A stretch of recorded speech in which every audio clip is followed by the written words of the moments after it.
We also looked at how people come into the service. How do people find out about it? Is it promoted? Are people signposted? And then we looked forward, didn't we? We kind of said, what are your key priorities? What have you achieved against them over the year? What's going well? What's going not so well? Are you happy with progress? And then from there we moved to the future. So having drawn a line on where they are at the moment, we look to the future. What do they want to achieve? What are their key priorities going future? And we looked a little bit on funding. Some people asked their service leads about funding, and in particular blocks to funding in the future.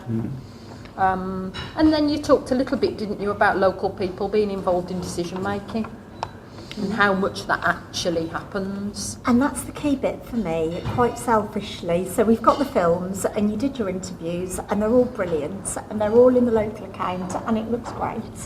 But the bit that was missing for me as a health watch, we're really passionate about local people being involved in decision making, and the fact that you all came together and agreed to do that for us, whilst the interviews were brilliant and they're out there, it was for me about telling the story of how you all got involved, why you wanted to get involved, why you thought it was important, and why that's important for Health Watch. So this bit was the missing link for us. We wanted to make sure that story of local people being involved in that journey, and how it isn't just about inviting a member of the public to turn up and ask them questions, that you developed these questions, that you decided as a group what you wanted to ask, how you wanted to do it, what you thought was important. It was also about the jargon busting, wasn't it? Wasn't it?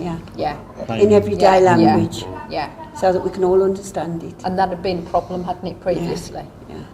Come out with these big long words and you look at it and you think, okay, next one. You don't know what it is and they don't explain, so therefore... I think you get that in every organisation though, don't you? You do. Your acronyms. You do, and people get so embroiled. I notice that when we're dealing with different services, they're so embroiled in their service area. It's not their fault that they're used to speaking like that all the time. And sometimes it's stepping back and saying, well, what does it mean? You did that really well, didn't you, with Marie? You stopped her a few times and kind of said, can you explain that in plain English? Yeah. When we did our session at the, where were we? We were at Dudley Canal Trust. How did that feel, and did that help and give you some of the confidence that you needed to go out and do your interviews? Yeah, I think it was a good session. I think it's nice to actually have a set of questions to be able to start with. Yeah. It gives you a basis to work off. Yeah. You know, it gets rid of people's nerves and one question always leads to another. And was it important that you developed those questions yourselves and that it wasn't questions that were given to you? If you've just got a bunch of questions, anybody could have asked them. That's right. It wouldn't have had so much meaning, would it? No. I think some of the questions were led though, to start with, when we first got there. Yeah. And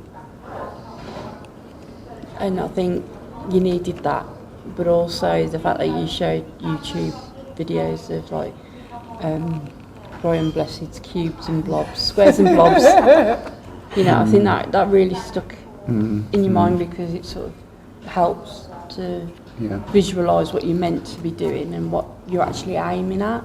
And what that was about, we're not trying to recreate mini local authority people or a replica of.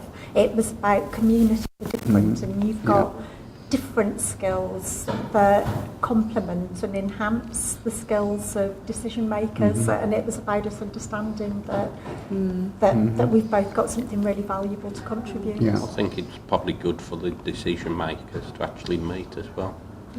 You know, they've actually probably got something out of it as well. I hope so. I think Marie did when I come to our house because I was out of the office setting and she was actually seeing what she delivered. And got to play with the stairs. I did. We enjoyed it, I think. Unfortunately, she wasn't a gremlin, so she couldn't make it go faster. But she did try. Well, aside from the nerves that kind of kicked in,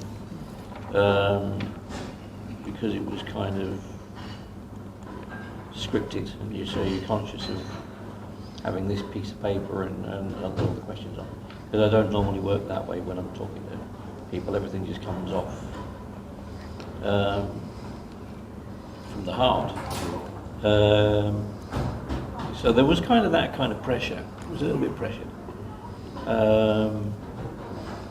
I think it was overall it went really well.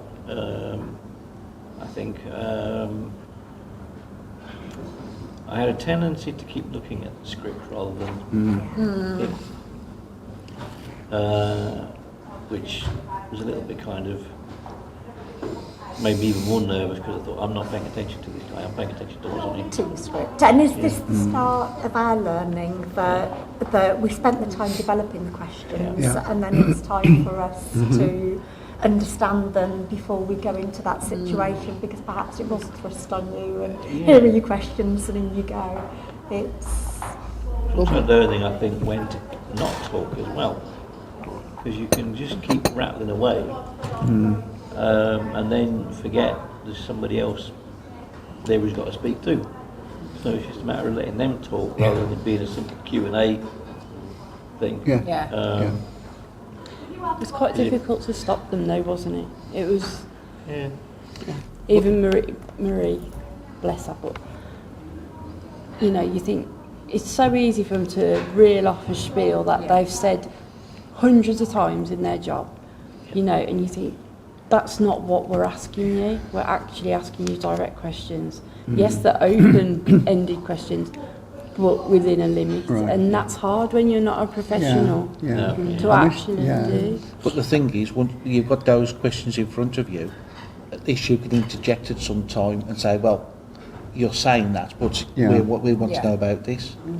Or I agree. which way you're going to spin it for this. Yeah, but when it's your first time, that's quite... Well, yes, I understand that, but do you know what I mean? it's getting that rapport, isn't it? Yeah. Getting you feel at ease with each other.